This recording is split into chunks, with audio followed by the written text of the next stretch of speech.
It was the first weekend of summer vacation in 2018, and the small mountain town of Silver Creek, Colorado, was buzzing with life.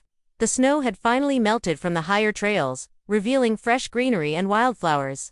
For 7, Jake Turner, Mia Harper, and Dylan Brooks.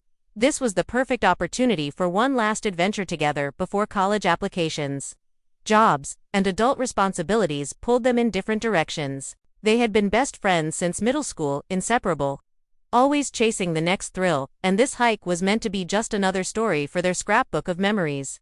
That Saturday morning, the three teens loaded their backpacks with snacks, flashlights, and camping gear. Jake's older brother remembered seeing them leave around 9 a.m., laughing and teasing each other as they adjusted their hiking boots.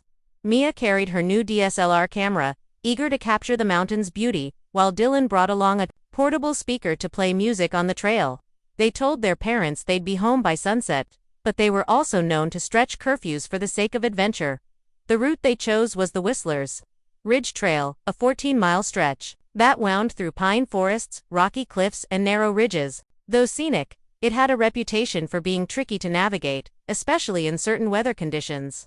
Jake had mapped it out the night before and assured everyone they'd stick to the marked path. Around midday, Mia posted a photo on Instagram, the three of them smiling against a backdrop of jagged peaks, the caption reading simply, "Last light before the climb." Witnesses later reported seeing the trio passing the old fire watchtower, about 6 miles from the trailhead. That was the last confirmed sighting. A light drizzle had started, and the mountains were slowly being swallowed by thick clouds. Hikers coming down from higher ground said they felt an unusual drop in temperature and heard strange, echoing noises in the distance, almost like voices carried by the wind. Whether Jake, Mia, and Dylan noticed anything unusual remains unknown. By early evening, their families began to grow uneasy. Calls to their phones went straight to voicemail. Jake's brother drove to the trailhead, expecting to see them emerge at any moment. But the parking lot was empty except for Jake's beat-up Chevy truck. When darkness fell, and still no one had returned, panic set in. Within hours, what started as a casual summer hike turned into the beginning of one of the most baffling missing persons cases in Colorado's history. By dawn, the next morning, the small town of Silver Creek was in motion.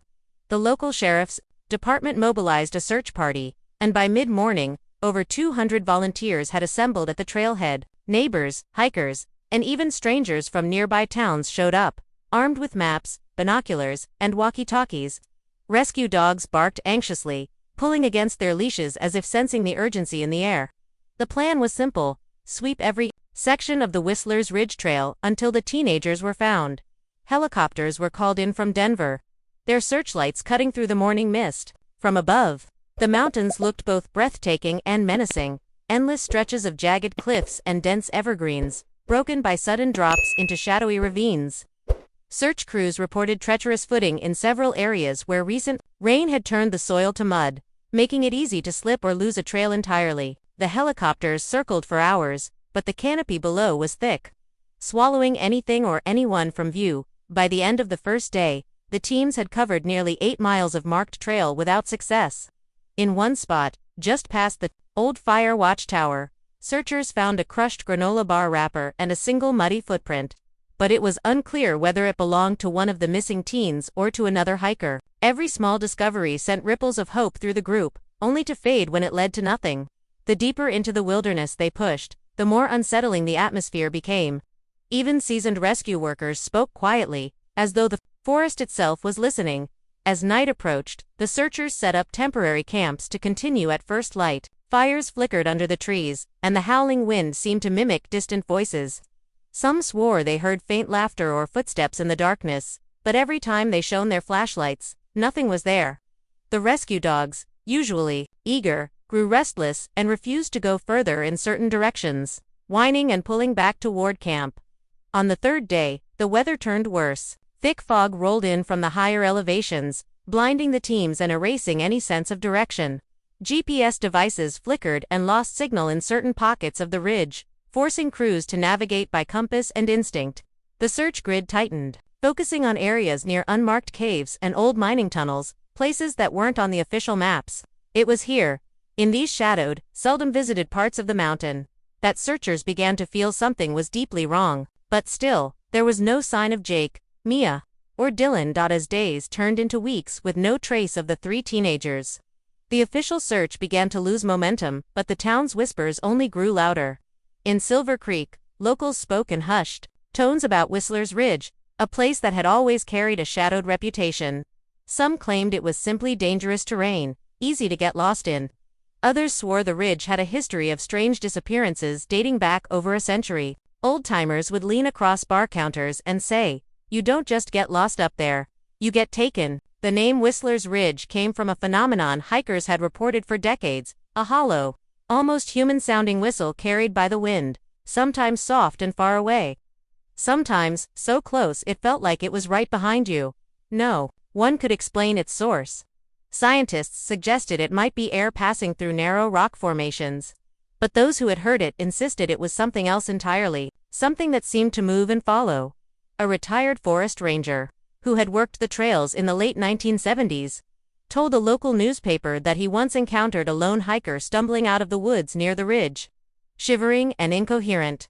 The man claimed he'd been chased for hours by figures that stayed just beyond the reach of his flashlight. The ranger searched the area afterward and found nothing, no tracks, no signs of pursuit, but he admitted he never patrolled that section of the forest again. As the search for Jake, Mia, and Dylan dragged on, these stories began to resurface, drawing in amateur ghost hunters, conspiracy theorists, and journalists hoping for a sensational headline. Some suggested the teens might have wandered into one of the uncharted mining shafts hidden in the mountainside, shafts rumored to connect to an underground network. Others speculated about more supernatural explanations, that the ridge was a thin place, where the barrier between worlds was dangerously fragile. Parents of the missing tried to ignore these theories, clinging to the belief their children were still alive somewhere, waiting to be found. But in coffee shops and late-night diner booths, the talk always came back to the same unsettling question: if it was just the wilderness, why did so many disappearances in that area leave behind almost no trace at all? And why, no matter the year or season, did people always claim to hear that same faint whistling in the wind? By the end of that summer, the official search for Jake, Mia, and Dylan had been scaled back to a few sporadic sweeps led by local deputies. The terrain was simply too vast, and the leads had all gone cold. The final search log recorded the same words that had frustrated rescuers for months. No new evidence found. The case was handed over to the Colorado Bureau of Investigation, but without fresh clues. It became just another file in a dusty cabinet marked open, inactive. Families of the missing teens refused to give up. Jake's mother started a Facebook page dedicated to gathering tips, which drew thousands of followers from across the country. Every so often, a stranger would claim to have seen one of the teens at a bus station, in another state, or even overseas, but each lead ended the same way: a mistaken identity.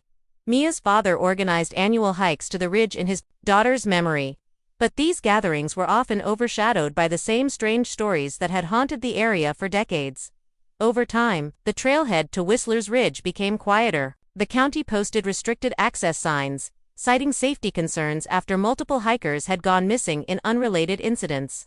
Even so, some ignored the warnings, drawn by the mystery.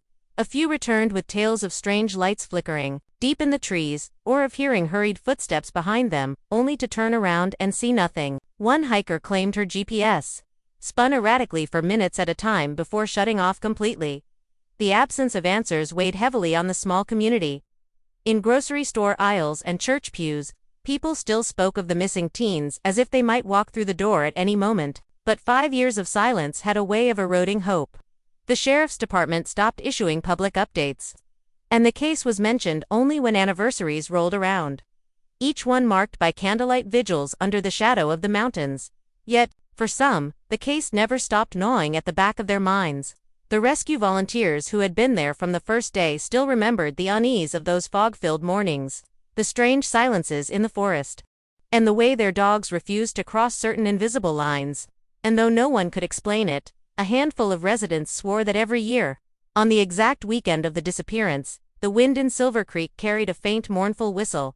It was early spring of 2023 when the mountains around Silver Creek began to awaken from winter's grip. A crew of forestry workers had been sent to a section of the San Juan Range near Whistler's Ridge to clear away dead trees and assess storm damage from the previous year.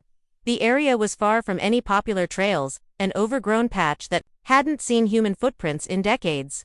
The workers expected nothing more unusual than tangled roots and fallen branches. But by mid-morning, one of them noticed something odd in the ground, a patch of soil that looked darker and looser than the earth around it. At first they thought it might be the work of an animal, perhaps a bear, digging for food. But as they scraped away the top layer, the shape of the disturbed ground became more deliberate. The dirt was packed unevenly, as if something had been buried in a hurry. The air was unnaturally still in that spot, the usual forest sounds muffled. Even the chainsaws in the distance seemed quieter. One of the men later admitted that the hair on the back of his neck stood up before they had even uncovered anything. They grabbed shovels and began to dig. Only a few feet down, the blade of a shovel struck something solid, a dull, metallic clang, clearing more soil, revealed the corner of a rusted box, the kind you might see in an old military surplus store. It was heavier than it looked, the hinges stiff with corrosion. The men hesitated, exchanging glances, unsure whether they were about to uncover old camping gear, hidden valuables, or something far more disturbing. When the lid was finally pried open, a faint, musty smell escaped, the smell of paper and metal that had been sealed away for years. Inside, beneath a layer of damp cloth, were three objects: a cracked smartphone, its screen spiderwebbed with fractures, a silver bracelet engraved with the name Mia, and a small, weather-worn notebook. The notebook's leather cover was scuffed and water-stained, but its pages were surprisingly intact, filled with rushed handwriting that seemed to grow more frantic with each entry. One of the forestry workers flipped through the notebook, pausing on the final page. The last sentence stopped abruptly, mid-word, the ink smeared as though the writer had been interrupted. What's more, the phone inside the box had no SIM card, and the memory slot was empty, as if someone had deliberately erased its contents before burying it. The workers radioed their supervisor, who immediately contacted the sheriff's department. By the time authorities arrived, the quiet of the forest had returned, but for everyone standing in that clearing, the feeling that they had just unearthed the first real clue in 5 years was impossible to shake. When the sheriff's department took possession of the rusted box, it was treated as potential evidence in a reopened missing persons case. The items inside were catalogued carefully, photographs taken from every angle, fingerprints tested, fibers analyzed. The cracked smartphone was sent to the state crime lab in hopes that even without a SIM card, fragments of data might still be recovered. But it was the small notebook that drew the most attention. The handwriting was erratic, the pen strokes pressing hard into the paper, as if the writer had been in a state of panic. The earliest entries were simple: lists of supplies, notes about the weather, mentions of a path we shouldn't have taken. The tone shifted abruptly about halfway through. Sentences became shorter, more fragmented, and strange references began to appear. Lights moving between the trees. Whistling that gets louder at night. Dylan says it's not the wind. The name Mia appeared several times, often followed by phrases like "won't stop staring at the ridge" or "keeps saying we have to go back." One page near the end contained a crude map, a rough sketch of what appeared to be the Whistler's Ridge area, with an X marked far off the established trail. There were no labels, just jagged lines and small circles that could have been caves, rock formations, or something else entirely. Scrawled beneath the X were the words, "Don't let it follow you here." No one could determine who had drawn the map or whether it was meant as a warning, a clue, or a trap. The final entry stopped mid-sentence. "It's here with us now. And we," the last word trailed off, the pen dragging down the page in a faint, shaky line. The ink was smudged in a way that suggested the writer's hand had been pulled or yanked away suddenly. Investigators noted faint water damage on this page only, as if it had been exposed to moisture for a brief moment before being sealed in the box. How the box ended up buried in a place so remote and so far from the original search zone was a question no one could answer. Meanwhile, the silver bracelet, engraved with MIA, was confirmed by her parents as the one she had worn daily since her 15th birthday. The fact that it was found alongside the phone and the journal suggested that all three teens had been together when these items were last handled. But if that were true, why wasn't there anything else? No clothes, no camping gear, no signs of struggle, just 3 personal objects sealed away, waiting for someone to find them years later. The discovery of the rusted box reignited the case, but it also unleashed a wave of new questions that no one seemed able to answer. Investigators retraced every step of the original search, combing over old reports and photographs. The spot where the box was buried was nearly 4 miles from the marked trail. in an area so rugged it would have been almost impossible for the teenagers to reach without ropes or climbing gear. No such equipment had ever been found. Theories began to swirl, some suggesting the teens were forced there, others speculating they'd been lured.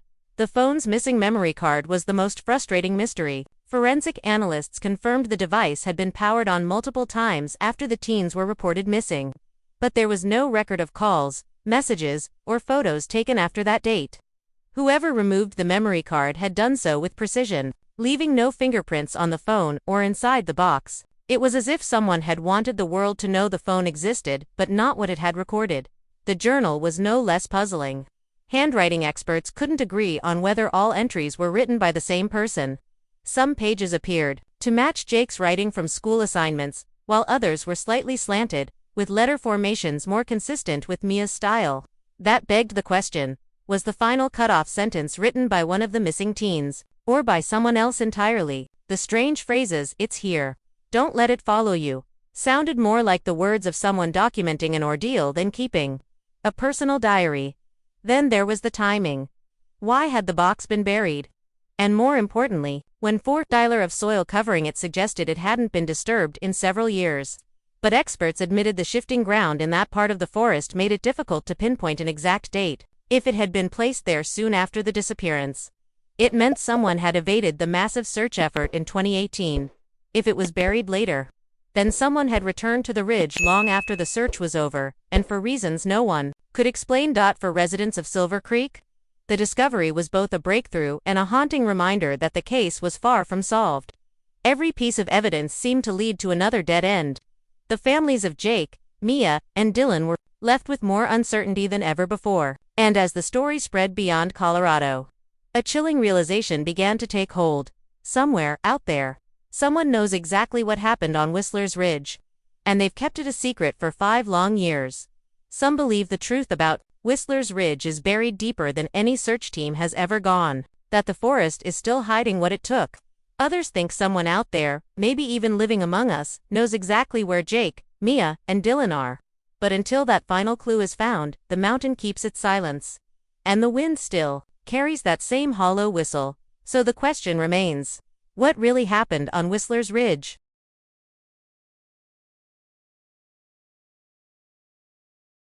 If you liked this video, don't forget to hit that like button, share it with your friends, and drop your thoughts in the comments below. Most importantly, subscribe and hit the bell icon so the next secret finds you first.